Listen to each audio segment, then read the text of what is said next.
to anybody who was here last week. Welcome back. Anybody who's brand new, well, what's the crack? This is even a new venture for me, because for any of the new people that are on board going, what in the name of Christ is that? Essentially, I have a long-running, twice, sometimes thrice weekly podcast called Buckshot, with a kind of a smattering of a rambling in between where I talk to guests and I just talk to myself lots in certain rooms. So this is a new venture for me, which has been introduced to me by my very good friend Gordo, who has joined us today. And essentially the way it will go is we'll be here for an hour. We'll have the crack. And I've picked a subject. Like last week, I picked the one where drinking, because everybody can kind of relate some which way to drinking. And we all got on board some which way. We went off, veered off into Coronaville at one point, which I don't want to do. This is a point to just deviate slightly away from the hellish shite that's going on at the minute. So, like I said, we'll just motor through with plenty of stories. This is the one that kind of came to mind. This is going to be all about the school days, because we've all, at some stage, have been to school and all the rest of it. So I see people popping up on the side. You're all very welcome. How are you, Michael? Well, Ian, we've big Mick down the bottom, violin Mick. Well, what's the crack back? All right, sexy.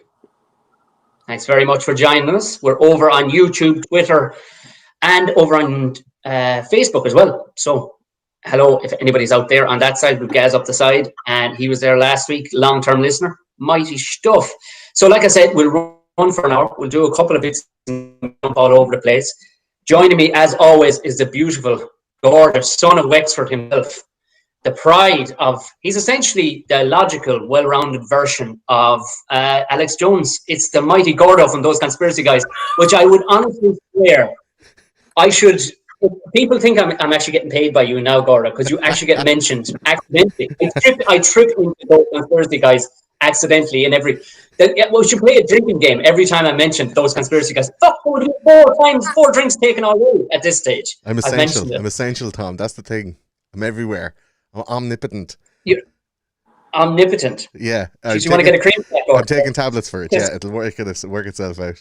Mm. And now live, actually, because it's getting itchy. Live on your podcast, I'm going to reveal for the first time ever. I'm going through. Oh, Jesus, look at that! This is gone. Embrace the skin. Embrace the skin. Thank you. In the current climate and the lack of I look like I'm after getting fucking blessed at knock. In the current climate, there's no sign of hairdressers or anything like that, and my girlfriend is not one of those girls that has some kind of a, I don't know, delusional plan that they can sometimes be a hairdresser or cut their own children's hair or whatever. There's a fair few kids around the place that are really delighted that they're not going to be going back to school before September because of haircuts that you wouldn't fucking send out your enemy's children on the streets with. Oh, that was something I was going to get onto about the mother cutting the hair in school and all the rest. The reason why to briefly, slightly touch off of the corona thing, the reason why it popped into my head was people were talking, I've mates of mine who are teachers, and they're having a meltdown at the minute because the Leaving Cert, which I'm not sure what it's called in other countries, but it's the final exams of your final year of secondary high school before you go on into college. SATs, A-levels, SATs in the States and stuff like that. So this year, obviously, they don't know what to do because it's normally in a confined environment that papers come in a locked box with fucking Navy SEALs and Irish Army Rangers hanging off the sides of it. So this year, they don't know what the fuck to do. It was summed up beautifully, actually, because they're talking about now letting it to be to the teachers, the actual teachers. Hey, what did you think of him? Mark him. Emma Dorn, friend of both myself, she's fantastic and has a podcast herself, the Up to 90 podcast with Julie J. She did a brilliant sketch during the week. It was where she played one of the teachers trying to mark these kids, you know, as she's going through it. She's like, oh, her mother's a bitch. That's a fucking C all day long. Like, yeah. It's like, oh, yeah, but her father's a right. Fucking A for that. Anyway, you know, and the responsibility is about to be left on the teacher. So maybe go back and start thinking about, it wouldn't have mattered a shit. My teachers, I don't think they knew I existed, but they thought there was actually something wrong with me because I had two highly academic sisters who went on to be fucking doctors of shit and stuff. And then this windy licker went off to be a fucking comedian. So I don't think the marking process would have made much of a difference to me. It would have been, he's good crack. C+. You know, that's where I would have kind of been. I would have been happy with a C+. Yeah. How did it figure out for you? That came out like something out of Futurama. I don't know what happened there. That was like R2D2 having a stroke. It was very weird. Could you say it again? Sorry. How was your schooling? What way did the teachers take you? Oh, I was a cunt, man. I was really annoying. I asked questions that didn't need to be asked. I'm delighted you grew out of that. You're delighted you grew out of that. I mean, I like all through primary school. It was like talks too much, ask too many questions, could do better. And I'm like, yeah, that's exactly. If I got evaluated right now at 37, that's exactly the same. Like I'm fucking consistent, if nothing else. Yeah, I asked too many questions. I think I was doing it because maybe I wanted to seem more engaged than I was. I was just like, but what about this? But what about this? But there were genuine questions because I was like, you're telling us this stuff, and then we have to just take your word for it. And if we question you on it, you tell us don't ask those questions. And I'm like, but how can I be sure you know what you're talking about if you're not able to explain it any further than what it says in the book? And I'm like, I don't understand this part of it. Like, why is this part? And there were pertinent questions, but they were probably really fucking annoying. Do you know when you're explaining like how scree gets made or oxbow lakes or fucking what's that called? Dendrochronology, and I'm all like, wait now, hang on a second now. Are you talking about fucking carbon dating? And the only reason the carbon dating works is because you found a coin that has a year on it, and you measured the amount of carbon that has. And then anything else that you find that matches the carbon in that coin, it's from that year. What happens if the number on the coin was wrong? Then everything is fucking bullshit. And the history teacher's like, get out. Do you know? There's a lot of that kind of stuff went on. For being honest, off the top, you went, yeah, Tom, I was a cunt. And I wasn't sure what level you meant. But that was it. Oh. Yeah, melter. I was a melter. I was annoying. And I was a class I was too cute for my own good too. I was too cute for my own good. There was teachers where you're going, fuck up. But to be fair, meeting them in later life, I was spot on. They were completely fucking lovers. So you're going, go into fuck. I mean, you know, I've met teachers since. I've met my history teacher who I haunted. I haunted him. And I told him all about the show, how much I love history, and you know, it's getting a fan base. And he's like, well, you only had 25 of us to entertain in the classroom. I'm glad you found more. You know, it's like, thanks. You're retired. I am. That's why I'm so relaxed about this. You know, but at the time he was like, get out! Like it was fucking making me sign contracts of conflict. You know, he's like, we're in a conflict now. They did this in World War II, and you signed the contract, and we're at a declaration of war. We're at war. Should you do anything, any small infraction upon the peace of this classroom, I will come down on you with my full might. There's that kind of shit going on. And then, of course, yeah, but you were in Wexford.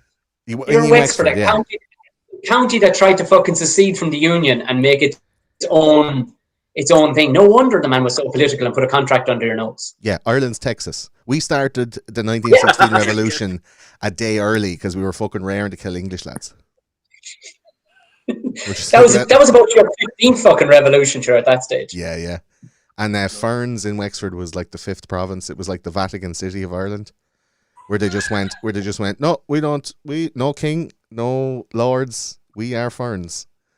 Does that make Cork the 6th then? You what? Does that make Cork the 6th province? I think they had it later. Federal Republic. Ferns was like 1,000 years ago, up to about 300 years ago. They were like, no, we're our own thing. And now it has a shutdown cinema and about 4 Landises, and that's about it. Yeah, Ferns is famous for other things that we won't get into at the minute anyway. So school is that it, Tom? Yeah. But in transition year, I discovered alcohol, and I be drinking at lunchtime, and I was a lot less questioning when I came back after lunch. I was a bit more placate. How was school for you, Mick? It's all right, man. Like taught by priests, so sex ed was always interesting. Yes. Genuinely had a priest. I think 11 or 12 is usually when you get your formal sex ed. I'm a bit too old now to remember. Maybe it's younger now. And the priest came in and was like, one of the topics. It was like over a 2-day period, and it was like, so boys, today I'd like to talk to you about wet dreams. Jesus. And he's like deadpan, and he was like, you know, you'll wake up maybe in the morning, and you'll find, you know, he wouldn't say the words, but but none of us knew because none of us had one. We were like, what the fuck's he talking about? Who describes their dick as firm? That's very. Yeah, the whole time I'm just tensing up here, mate. This is fucking rough. Yeah, go on, but then he said, basically he said, you know, you'll have these feelings and you'll have these flashing images through your mind and blah blah blah, all these dreams and all. My door is always open if you'd like to come and talk to me about your wet dreams. But it wasn't until years later, like when you're like 13, 14, 15, you start to sort of get sexually curious. You're like, whoa, like there's a line, and he just snorted it and stormed through it. Do you know what I mean? You didn't take him up on it by any chance? No, mate, no. Dear Deirdre was I found to be a bit better in the sun. I'm joking. I don't buy the sun, boo the sun. But no, school was all right. Like I was musically like that's where I went. I just did music, and if I got detention, it was like, oh, I can't do detention because I've got orchestra practice, and I go, that's okay. Because it was always like a class detention, like somebody got alcoholics, and then everybody got detention. But I'd be like, oh, I can't go. But no, I was a pretty quiet kid, and then like there was one time during religious studies, whatever, like basically repeal the eighth and all that kind of stuff was being taught, and I spoke up for the first time in all my education career, and it was, Michael, do you agree or disagree with abortion? And bear in mind, I'm 15 at the time, and I said, I don't feel I have the right to have an opinion. And she went, you what? And I says, well, A, I'm not a woman, and B, I don't have a girlfriend who's pregnant, so I've not been in that situation.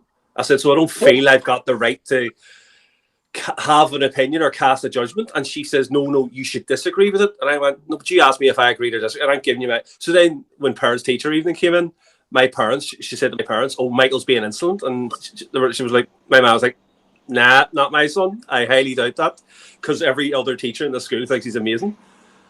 But because I told her she was full of shit for basically saying, trying to ram an opinion down my throat. But I was like, well, and I still, 20 years later, I'm like, it's none of my business. I don't have, if you want to get one, work away. If it's legal, doesn't mean you have to get one. That's grand. Do what you know, your body, your choice, work away. Sorry to get we got political very quickly there. We have Bestie on board. How are you getting on, Sharon? Not too bad. Very different environment from this time last week, that's for sure. Yeah. Yeah, it's pissing down. It's miserable. I have some more sangria actually in the fridge, Mick, and we bought a whole bunch of White Claws yesterday, which I feel is very typical white girl. White Claws? I started thinking almost 10 years ago. I know we're supposed to be talking about school here today, but what's a White Claw? I've never had White Claw. I hear it's amazing, and I hear you were getting wild. Me either, but yeah, John just wanted to try them, so that's what we're going to do today, is we're going to go pick up some barbecue and have some White Claws, apparently. When you're drinking White Claw, I think you're supposed to dial 9 and then 9 and then like leave the phone down somewhere in case you need to press the last 9. Well, here's the funny thing about that, Gordo. If I start dialing 999, that'll be really big international charges, and I don't think I can seek help. It's a long way for a chopper to go, as in fairness, yeah. Are you not in 9-1? Are you not in a white person country? Where are you? Oh, you're in Vancouver. Yeah. So what that's is the thing, like it's 911 here, and I keep thinking to myself, like, if anything, there was one day in work that there was like a big argument happening outside, and we saw this from the window, and my boss is like, okay, you dial 911 if anything happens, and I was like, don't put that on me. I'll forget that it's 911 and start dialing 999. Brilliant. Oh, God. Here, I'm going to have it here anyway, folks. That's somebody else in here. I'm gonna get the gear set up for later on. Brilliant stuff. So feel free, anybody who wants to jump in. This is the way. This is the way we jump in, jump out, and we're chit chat and all the rest of it. Michael is from Ferns, is he? Fucking hell. Here, Tom. I'll jump in about quarter two. Okay. Come on, Mick. There's a castle and an abbey and lots of nuns apparently in Ferns, Gordo. So we're undercutting Ferns a bit too much. Ferns, County Wexford. Yeah, I think we were looking at like functional things. It was a castle that I guess nobody uses, an abbey that's pretty ornamental, and lots of history. I mean, isn't it? Doesn't everywhere have history? Unless it's never been here before. I I think, None. Michael, He's I none. think you made big claims there, and extraordinary claims It's a require stretch. extraordinary proof. It's a stretch. I don't want to alienate anyone from Ferns, but I mean, we got the bishop's house. So, like we were saying, we were chatting about the whole school thing and everything else. I've said this to a bunch of people, and they still I don't know if I told you. I must have told you at some stage, Gordon. Was anybody else hit during school by their teachers? In No. primary school. Yeah, primary school. Yeah, primary school. Yeah. One of our Okay, teachers fair enough. almost stabbed someone though in home economics one day. So that was she was possibly liquored up during the class and got really pissed off because none of us could quite master the lemon meringue pie. And yeah, I'm pretty sure someone almost lost a finger that day. What a fucking thing to get stressed out over. The fucking lemon meringues, you kids. It was the worst part of it wasn't even the meringue itself. It was like the short crust pastry that we had to make, and that was it. That was like the end of the road that day. You just crush up a load of digestive biscuits with some melted butter. Like, what's the fucking big deal? Exactly, that would be exactly. But yeah, that's probably the most traumatic thing that ever happened at school with teachers. I think you're selling it short there. I think it goes much beyond for that teacher. I don't think that problem begins and ends inside a bread making tin. No, I would say she was probably, carrying a hip flask around or something around the school. I would not be surprised. So Cullum up the side here says he got bait on a daily basis. Peter got a duster over the fingers one time. The reason why I ask is there was I meant to actually send you on the picture, Gordon, to throw it up, but it doesn't make a difference. You wouldn't be able to pick me out of the group of wild-looking culty children anyway. But I wanted to show you the teacher on the side. I don't know if she's still alive. She probably is because she was made of pure evil. But they had a nursery. Her husband owned a nursery, so she had an endless supply of bamboo canes. Oh man! And there was 3 of us in the class, and the reason why she beat out of 20. And the reason why she beat us because our mothers didn't play 45 up in the bar up the road on a Monday night there with her. She wouldn't have to hear about it. Oh, she used to beat the living shit. But the thing was, I kind of think I deserve it. Like, there's an element where I was a little cunt. I was a fucker, like. And once you get one crack, you're like, that wasn't too bad. I got over it. Yeah. Then you start pushing and looking. It's like, hit me harder. Yeah, don't break me, you bitch. Well, I had a niece like that. Like, if my mum, when she was a kid, if she was young and my mum, she's doing something wrong or whatever, she'd be like, well, that didn't even hurt. So I just feel like that was probably the vibe that was going on in school. It was like, well, hit me harder next time. It's more, I think, the shock of it, because you get used to the pain quite quickly in anything, with exercise or hemorrhoids. Like, it's not the payoff. Like the thing that you do that's enjoyable, you're like, yeah, well, I'm gonna pay for that later. Do you know? Yeah. When you're doing shit in school, you're like, I'm gonna say this shit. Everyone's gonna laugh. Teacher's gonna be mad. I'm gonna get a dig, or I'm gonna get some fucking punishment. But like, the punishment is not even that bad. I remember I was in a standoff over lines. We used to get lines, and I was just like, no, lines are a waste of mine. Like writing, I should not say this, or I should be more. Okay. I should be more blah blah blah whatever. And I used to like tape the fucking pens together, man, and do this kind of shit. And it turned into like pure frustration. So there was shit fired at me, like thrown at me, chalk, wooden dusters, fucking set squares, like some fucking Ninja Gaiden, fucking shinobi shit, like, and I'm like dodging it like the Matrix. Because once you get the first smack, you're like, well, that's not that bad. It's the fear of it that I think keeps children in line. Like, you want to fucking... And you're like, go ahead and hit me. And the first time a child says, go ahead and hit me, then you've lost. Then you're going to have to bait them. You're going to have to hurt them. Because you can't just give them a little smack. So, like, there's no point in hitting anyway. It's a totally redundant form of control. Do you know what I mean? You want to get deep in the psyche... You want to threaten the child with the man. You want to be careful of the man to come and get you. Which man? Any man. Be afraid of men. Like, that's... Yeah. Well, I can remember there was exactly that point. It's one of the few points I can remember from school because I was probably concussed for fucking most of it. But I remember, and later got into MMA for no reason at all.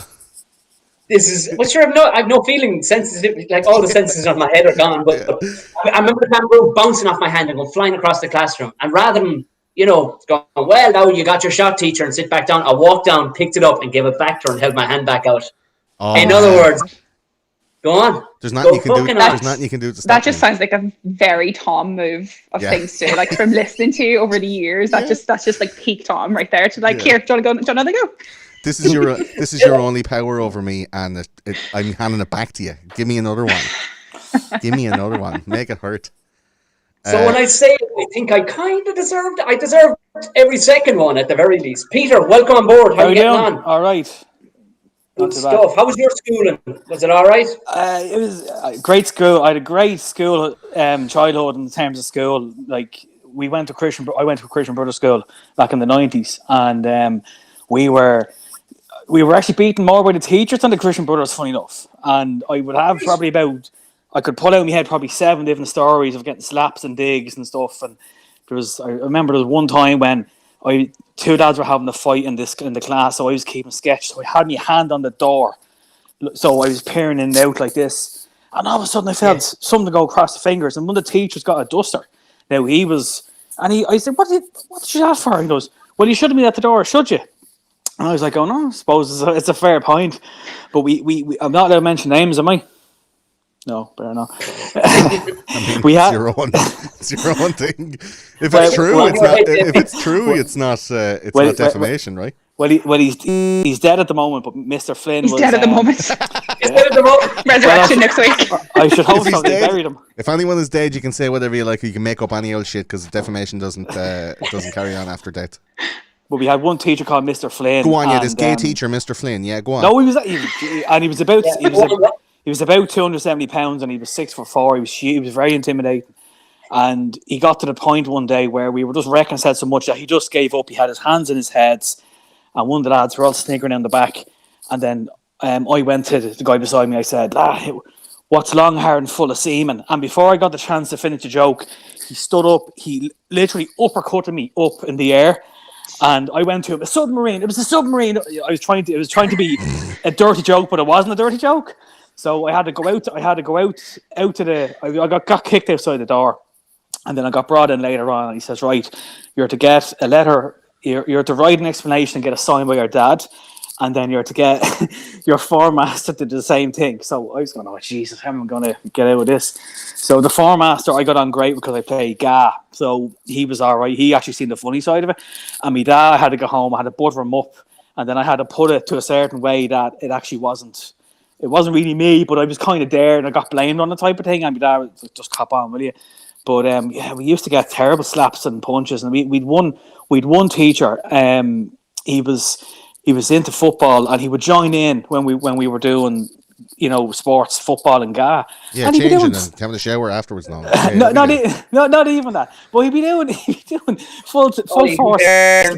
He'd be doing full force sliding tackles on you and everything, and doing like barging off the ball and everything. But if you went near him, though, you'd be you're in serious trouble.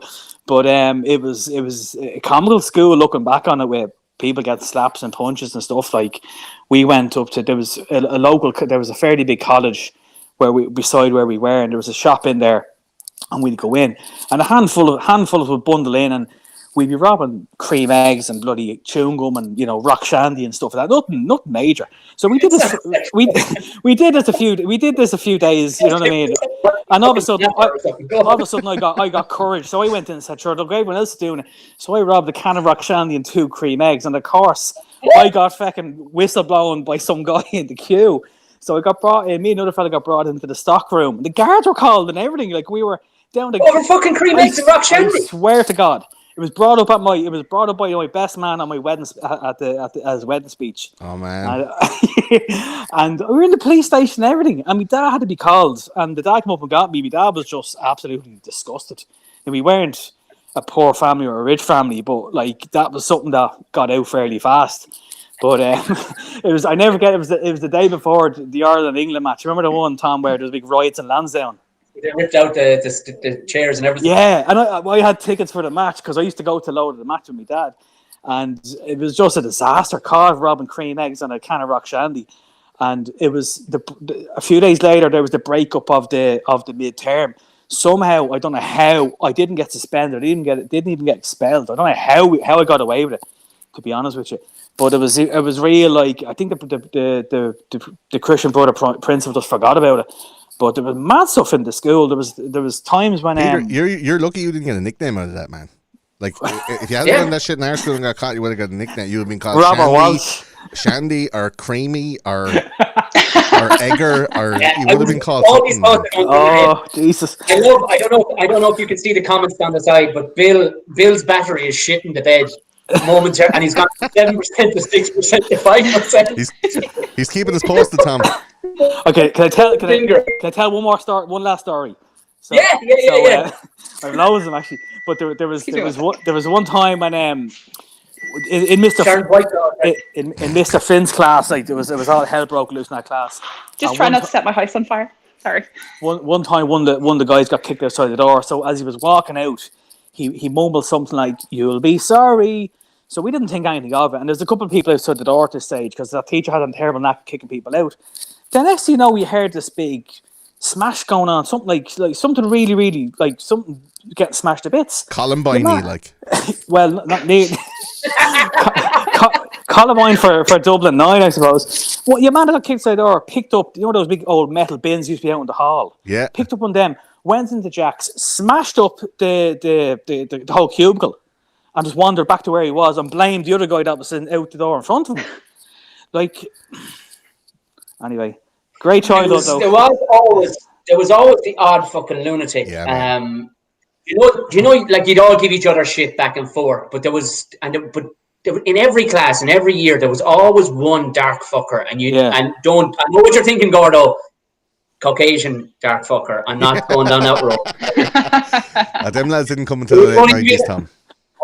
I had to get in there. We're not even 9 o'clock. So, but yeah, there's one lad, and as it turned out, we were right. There was this. We'd all be constantly fighting because it was fucking Tip Town, voted the second worst town in Ireland during the 90s. And it lost to Longford. I mean, we were raging. If you're going to be the worst, you got to be. Who wants to lose at being the worst? Yeah. But do you know what I mean? Like, lads, I'll jump off. Let someone else on. Okay. Go on, Peter. Yeah, sounds Peter. Thanks very much for the story, man. No problem at all. See you. But yeah, it turns out those dark fuckers, can often be very, turn out to be artistic, whatever. No, we were all right by this one lad. James was his name, and nobody crossed him. Nobody ever fucked with him. He always had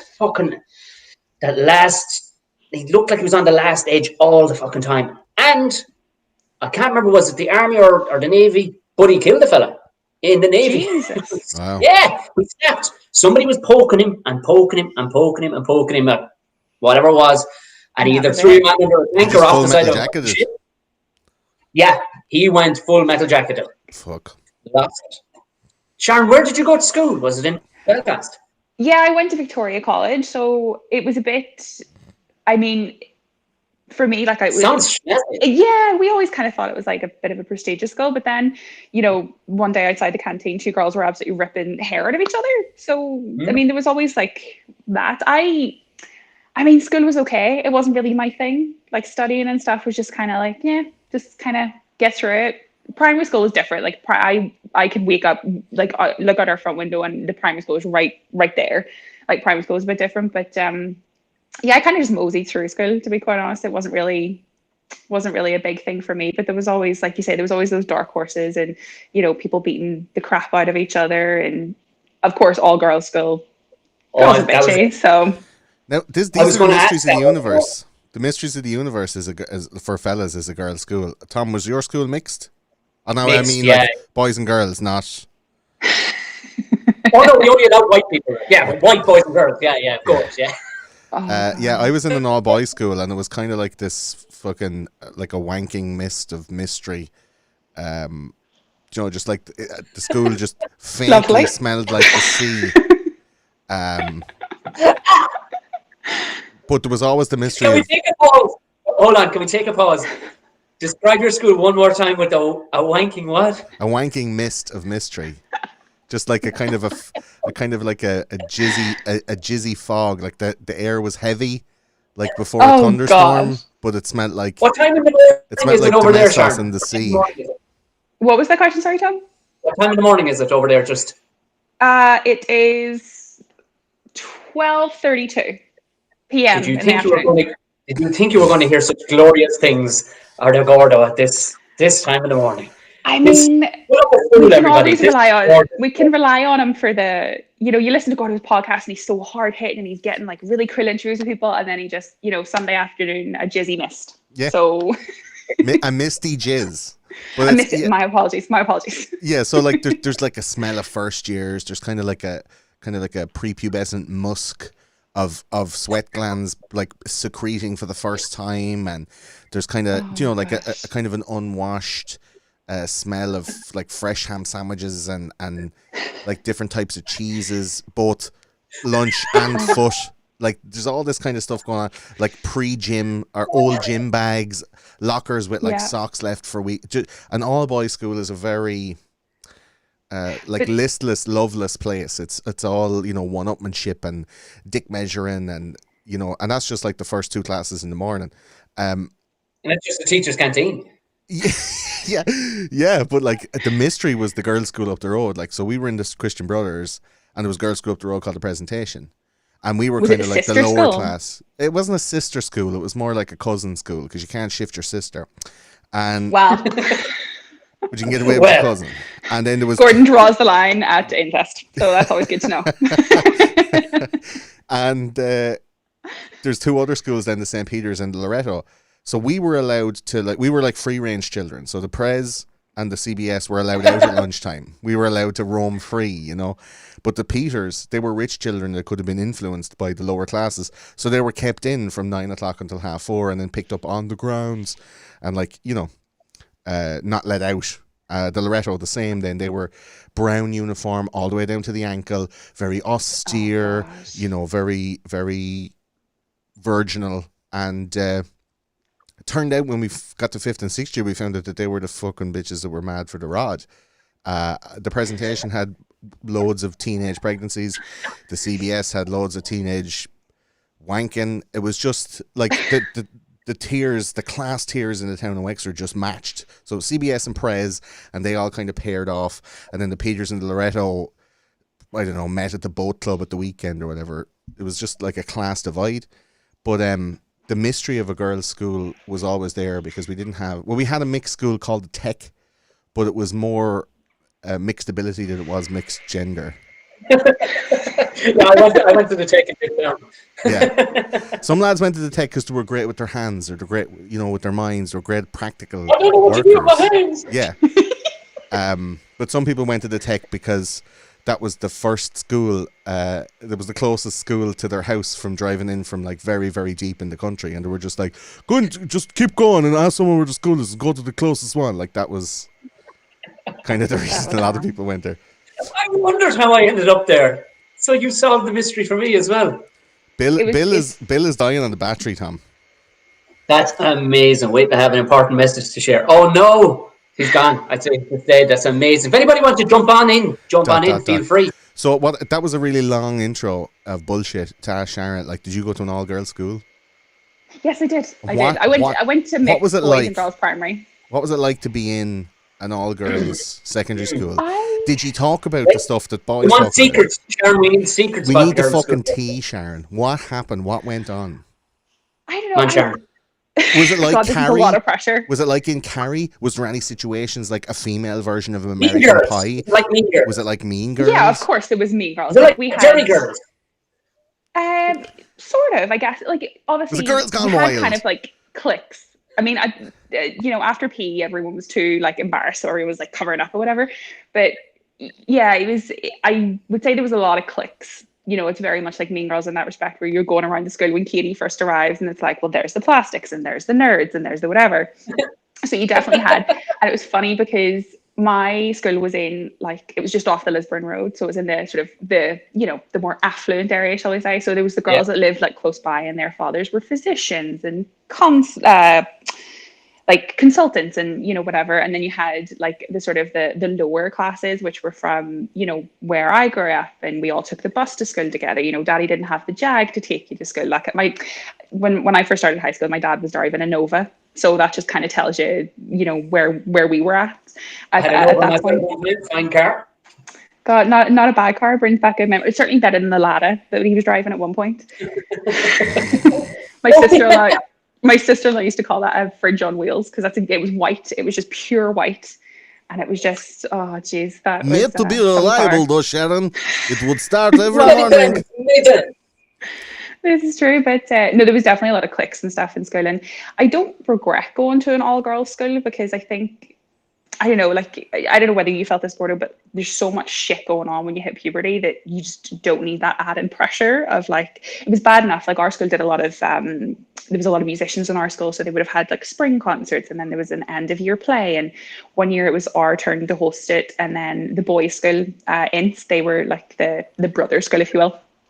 And they would have hosted it, but if they ever had rehearsals, it was like, there's a boy in this school, there's a boy. It was like, in primary school when there was a dog got onto the school grounds and everyone lost their shit. Yeah. It was like that in high school. Right now about that. It was like that in high school, but when a boy came onto to the campus. But I don't, school was you're all doing your work and then someone's like... It's like, do you ever see in Hocus Pocus, whenever Mary can sniff out children, there was always that one person who could sniff out the only boy that was in school. And then that's the thing. I know you were saying back and forth that it probably was healthier to have, but when I got to college, I was able to see the comparative. By the time, see, we were kind of, you'd be friends with you, as friends as much as you can be friends with, but you would be friends. It's almost like you're allowed to see them. So they're not so much of a fantastic creature for men and for girls and boys. Yeah. So at least you're allowed to look at them. I fucking needed that. By the time we got to college, I saw lads that went to boarding school and stuff. The worst version, the all boys boarding school, and it was like cattle had been left out after the fucking winter. They were just, I want to fucking ride everything. I want to drink every beer. I want to inject fucking vaginas into my eyes. And it was like, fucking relax. Go handy, you'll be fine. Yeah. But all these lads were fucking buck wild. And it was the same with some of the girls. They were just, oh, Jesus Christ, I need, by the time we got there, we weren't cool, but at least we were able to go, I know what that is. It's a woman. I've seen one many times. Seen one in the wild. Yes, yeah. Yeah, there's definitely something to be said about it. Trying to describe the level of country that, because I know you were on about firms there or whatever, and I can't really joke, like the level of country that my school was, like at least 50% of the kids wore Wellingtons to school. This was, it was just. Were you like out in the farm at 6 o'clock and then down for school at 8:30? Right, literally, yeah. And this carried over into, because I was thinking, maybe the school was a bit more, secondary school, because it was in the town, it was a bit more less culture. It wasn't. Even other chaps and stuff, and I was asking what their school. We were allowed. They were non-holiday days. We were allowed in secondary school to take 4 days off for the ploughing championship. It was not. That's pure now some kids didn't. Now you didn't have to get a letter from the parents. The school still opened and went ahead. Of course, all the townies never were going, I'm off to the ploughing championship. You weren't, but we were. Even to the point I'll never forget, the Curragh. The representatives from the Curragh race course, where they house a lot of jockeys and they train the country's best jockeys, they came to our school in third year. We're all maybe 15, 16, and they were trying to recruit jockeys, basically, because they were going, chances are, hands up, does anybody smoke? Anybody smoke heavily? Yeah, you'd be great if you could smoke, because you're tiny. Yeah, could you smoke some more? Anybody's mother drink during pregnancy? Anyone here? Thalidomide? Anyone? Thalidomide? Anyone? Oh, gee. Well, what was your best subject, Sharon? That got you to the point where you're in Canada being a legal person. You must have been decent enough in school. God. I mean, I did okay. Like, I don't know what the equivalent is for you guys, but like GCSEs, I did pretty well. A-level, not so much. Because by that point, I was just like, I don't really know what to do. But languages were my thing. So French and Spanish were kind of my things, and English and stuff, and history as well. I enjoyed history. But Can't really speak much French now, which would be really helpful because obviously Canada's bilingual, not so much here on the West Coast, but it's certainly it's bilingual. But yeah, French and Spanish were my top subjects at school. How would you have gotten on with the situation they're in now? Because my mate was saying that they're probably going to have to judge the kids themselves because the teachers may actually have to sit down and go, he was a bit of a dick. Yeah, yeah. My niece actually is having that situation. Yeah. Sorry, I didn't mean to talk over you, Tom. There was a bit of a lag. Yeah, my niece. Never let that happen again, Sharon. I'm sorry. I think I would have been okay. Like, I mean, coursework and stuff. Like, I applied myself. Like, I was fairly quiet in school. You know, it wasn't that I was a bratty person or anything, but I think I would have been okay. Exams, like, I was one of those people, I have to say, that bullshitted my way through exams quite a bit. I'm surprised I did as well as I did at GCSE. But yeah, I think it would have been okay. I think it would have fared probably better doing coursework and classwork than I would have in exams when I got to A level, for sure. What age? Because I think there's a certain type of person. I think you and I would be similar in that, where you pay attention in class, whatever happened in school happened in school. You kind of got it, and if it didn't immediately fly into your head handy, you were just like, it's not for me. I'm not going to try hard. There's other things to be thinking about and doing. So some of the stuff went in easy and some of the stuff didn't. Like, I fell out of love with, like, schoolwork or study or trying very early. Like, the thought of going to uni. Yeah. I remember, do you guys have to apply for UCAS? Is that a system you have to go through? There's a CAO here with points and all that stuff. So UCAS, and you know, the teachers were all like, okay, you've got to create this online account, you've got to do all this, and I was like, I'm not going to university. I'm not going to bother doing it. Like, what's the point? And my teachers were a bit disillusioned with me at that point because they were like, well, you have to do something. I was like, well, I just know it's not for me. And I ended up going to college for a couple of years and did journalism, and then somehow fell into pharmacy, and now I work in the legal system. So not really sure how I kind of took a couple of. What would you have done if you didn't go to college? What was you know, you're going to be a welder or something? By the sound of it, Tom. Maybe like start an OnlyFans, but back in 2007 or whatever. But I don't know. Just working. Like, I started working when I was 16 and just always had jobs like in retail, and sort of worked my way up through retail to become like a key holder supervisor, and that was it. And then just one day I decided, here, you know what, I'm going to go to Canada, and 4 years later, here I am. Yeah, there's a certain type of people. Can you imagine them? There's probably young ones, Gordo, and that are actually thinking that right now. Yeah. Fuck that. I'm just going to keep myself in shape and have an OnlyFans. Up there. That's slightly disturbing. That's a short profit margin, time to make a profit. Like, it's a short fucking productivity period. But I think though that, like, school now, and way more so years ago, it's so fucking industrialized. It's so it's constructed. That's because it's from the Industrial Revolution. Yeah, good man, Simon. It's constructed. Good man, Simon. And you're fucking running away. No, it's early in the morning. I had to get away from the missus because she's sleeping and she's a fucking teacher. So, folks, I'm going to head out, pick up some barbecue.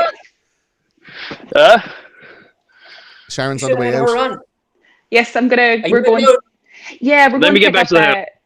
We're having a barbecue feast, so we're going to go pick up our ribs and stuff. So, wonderful. Tom, I'll send you a picture later. Send you a picture. Have a good day, guys. Thanks for the story, Sharon. Take care. Bye.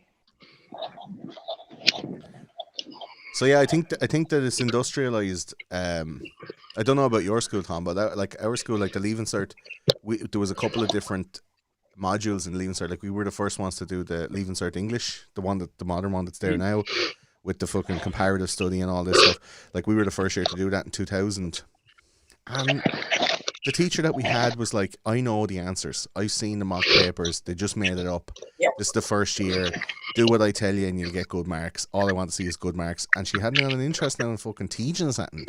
She used to write out these handwritten A4, like 2-3 pages, Philadelphia, Here I Come, and fucking King Lear and whatever.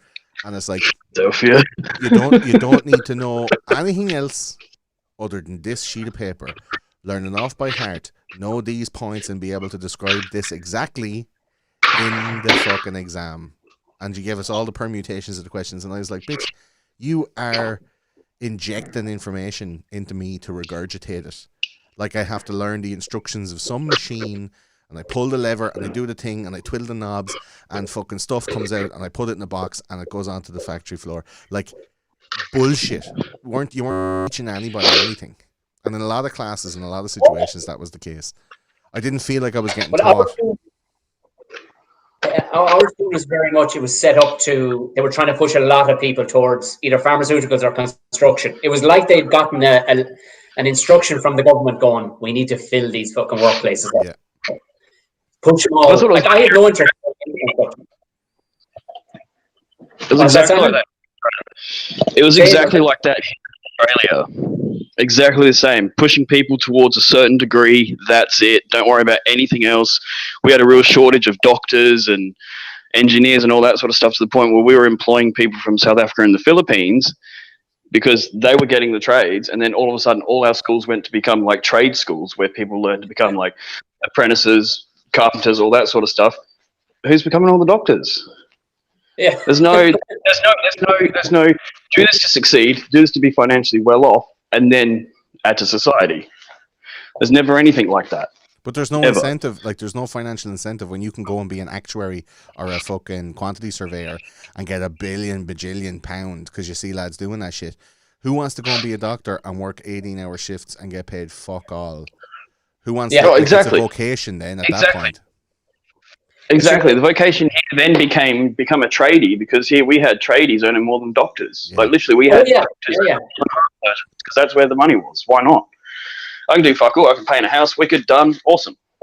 And at the same time, the degree, the bachelor's degree became massively devalued. Like anything that gets a surplus in the market.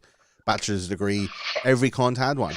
Even the tip cunts had bachelor's degrees in some fucking thing. Or, potpourri, like, well, I have a bachelor, I have a first degree potpourri degree or whatever, like, or fucking. Exactly. Bachelor of Arts came out. and then it became the common currency where if you didn't have a degree, don't even bother applying for a job. You know, it was like you could have a leaving cert and go in, and you had like a leaving cert and 15 years of experience, and then you have another cunt with 2 years of experience and a degree, and they take him 10 times over. So like. There was an impetus to go and get further education, so people were going for PLCs and all this kind of shit. Like in Ireland, it wasn't that bad, but in America, in the UK, like you're paying for that shit. You're buying. People were going to business school and buying their degrees, and it wasn't worth that anymore. And then it got into masterses, and here you're into like these specialist financial schools like Smurfit and all this stuff. What's that, Simon? I said, Gordo, you spent time in Russia. Yes, sir.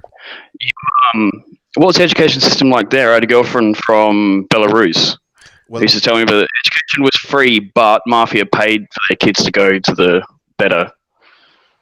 I didn't have anything to do with any school children in Russia, Simon. I'd be very clear about that right now. But,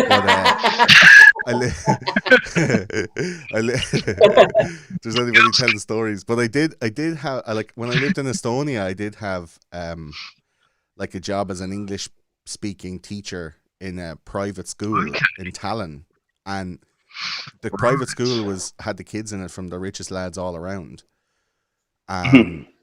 In some cases, like there's one of these super fucking rich guys who has like 2 families, and he doesn't want to have to write like 2 separate checks. So he puts both of the kids into the one school, but neither of them know that they have the same father or whatever. It's like that kind of rich. Yeah, that's real rich. When you can send your kids to the same school. Yeah. But like, and they don't know each other, and then the teachers are not allowed to say, like, you were dropping them off in the morning going like tipping her, like, don't fucking say nothing, you know. So it's like super rich, like all the BMW X3s and X5s and all pulling up, like drop it off. But this school had like classes of 12, classes of 15. All the kids got A's. Like in the Estonian system, they were coming out with like the equivalent of 600 points in the leaving. Like every single one of them. They had 3 languages, all of them. They all had like all the sciences up to like leaving cert standard. All the sciences, languages, all accounting, like all the extra. They were doing like 12, the equivalent of like 12 subjects for the leaving cert. And then Well, the action was it you're fucking good, you know? a little bit of both. Like, you pay for it, but the teachers would fucking, you'd be getting grinds. Like, some of the kids were staying until 6 and 7. Like, you were being groomed and prepared to be excellent in your exams. But again, were they teaching them anything, or were they just giving them enough information to be good on a exam that they could prepare for? It's not actually preparing for life. It's like, here's a thing, here's a test we're going to give you. You're preparing for the test, not preparing your mind for knowledge. Do you know what I mean? So it's a different type of business. And then they ended up going to colleges internationally. So, like, it's not like they went to, like, the national or the Talon University. They qualified out of their secondary school and they went to fucking, you know, Brown University, or they went to the University of Toronto, or they went to the University of Moscow. They went to fucking the top schools around the whole world, you know, Paris and London and all this shit. Like, just fuck, these kids are all over. I still follow them on Facebook, like, and they were friends on Facebook for years, you know, and some of them are in their mid-20s now, and they're fucking CEOs of their own companies that are, like, you know, have millionaire jobs. Like, they're super successful, talented, well-rounded, educated, cultured people. And I'm like, yeah, man, a good education and money does work. I'm sure some of them are fucking crackheads, but, like... But I remember even when we went and did the J1 in, which is essentially, it's where Irish students can get a 90-day visa off to America typically. We were in Boston, and any of the lads that went to the expensive fee-paying schools, because you meet lads from the posh schools in Dublin and stuff like that, every one of them had a house and a job before they even left Ireland, where we were going. We're all scrambling around for any old shitty jobs. And I was going, how the fuck is this? And basically, they all got the yearbook, and at the back of the yearbook is all the influential men who went to their school around the world. And men and women, and no matter where they went, give you a job. Oh, you're here for the summer? Grant, here's a job. And I could only look at, because some of the lads were giving out, they were like, oh, fuck that, that's unfair. I'm like, yeah, it's unfair, but if it was you, you'd fucking take it. Yeah, you know what I mean? You fucking read the instruction book of life. Like, they knew what they were going for. Yeah. They're really set up for it. Ian over here says he's a quantity surveyor and he wants to know, Gordo, who is paying $1 squillion? Because I need to know this squillion. You made out quantity surveyors are getting squillions and squillions of dollars. Not squillions, but like a handy amount. Like, it's not. Do you know what I mean? What's a quantity surveyor do? He just walks up, stands in the garden, and goes, "There's a house." Like, quantity surveyors are they count they're accountants for construction essentially. They go, no, that will cost too much, or yeah, I'll pay you for all the blocks you said you'd lay. They're the money people. They're actually So he's handling the squillion. Is it correct? Yeah. Will he not? Yeah. Is he not making a few bob then? Is it not? Is that he's doing all right. As they say, like it's called the bail booked. The old poor mouth, they'd all be the same, Gordo. Don't worry about that. Comfortable, says he's doing fine. Yeah, he's doing fine. How many? Sorry, I was just going to say, I know here in Australia, traffic management. So you stand out by some cones and you hold a lollipop that says stop or slow down. You're getting paid $45-$60 an hour up to do what? But you only work an hour in the morning and the hour in the evening, though. Nah, here in Australia, they're working a fair whack, man. It's cruel. It's cruel. Well, you see, and funnily enough, there's a lot of Irish girls here in Adelaide doing it. Holding up signs that say stop. Stop. When I'm in the city next, I'll get a photo of this girl. Oh, you're Irish, aren't you? You sound Irish. She'll probably tell me to fuck off. She'll be like, uneducated Aussie, I'm Welsh, you bastard. She'll just be pointing to her sign. Stop, turn around, go away. Don't make me tell you that. That has been our hour. We're going to close out the show. Thank you very much for everybody that contributed, jumped on board. If it's your first time actually getting involved with me, I have a weekly, sometimes thrice weekly podcast called Buckshot, with interesting and or not interesting, just good crack people. Pops up on Tuesdays, Fridays, and everything else. Thank you very much to all the Patreons that are typically there. Once again, thank you to the Pike Man himself, the son of Wexford. Those conspiracy guys, CEO and fucking brain generator. Our very own Gordo. Thank you very much again, Gordo. No bother, Tom. Anytime, man. Thanks, Gordo. Come on, sign. And to play us out, Mick has an absolutely... You're going to love this, Gordo. He's a perfectly apt... Is it Alice Cooper? It is. I think I inspired tonight's podcast actually, as opposed to the other. I love it. Do you know what?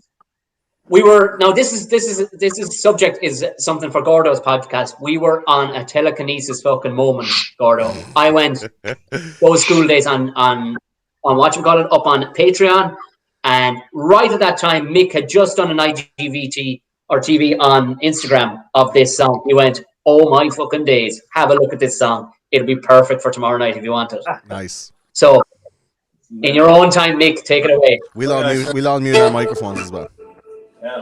Yeah. Right, it's time to annoy the neighbours.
There we go.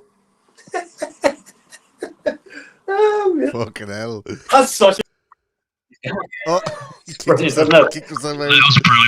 Fuck me. And he's doing all the fucking stuff all the way down. He's ridiculous, man. Have a look. If you don't follow Violin Mick, everybody on Instagram, jump on board, follow Violin Mick. His stuff is ridiculous. He's been putting up a ton of stuff. So once again, thank you very much to the mighty Mick Conlon on the String Ninjas. Thank you very much to everybody who got on board. Hopefully Bill's phone makes it through till tomorrow. I'm very concerned. Ian, good man, thanks very much. Gaz and Peter and all the gang, Sharon that jumped on board. Simon, thank you very much. The gangs over on the other shout outs. There's people commenting on my moustache. Thanks very much, lads. there's no real conversation starter, but thanks very much. I grew it all myself. The facially hair groomed people. Actually, Sharon was the only person. Actually, Peter didn't have much going on either. But right now, there's nothing but hairy men. Thank you very, very much, guys. Till next week. See you later. Guys, later. Cheers. Later,